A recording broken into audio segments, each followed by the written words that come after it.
केन्दुझर जिला पाटना ब्लॉक अधीनस्थ डुमुरिया पंचायत स्थित घाटबाली जोड़ी ग्रामर अवसरप्राप्त सीआरपीएफ जवानों परलोक होईछि। मृत जवानों नाम मंगुनु मुदी 70 वर्ष बयसरे तांकर मृत्यु होईछि। सूचना अनुसार किछि दिन हेबो तांको स्वास्थ्य अवस्था भल नथिला। चिकित्साधीन अवस्थारे बासभवन रे शेष निश्वास नैथिले। तांको शेषकृत्य कार्य भुवनेश्वर सीआरपीएफ जवान एक टीम आसी कांध देबा सह guard of Honor देइछंती।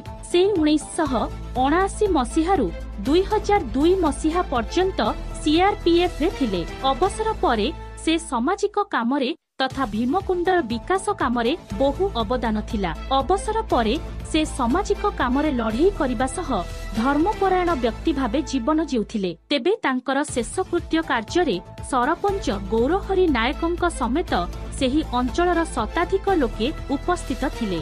Keonjhar जोड़ारू Sitaram दीक्षितों report Shrikshetra news.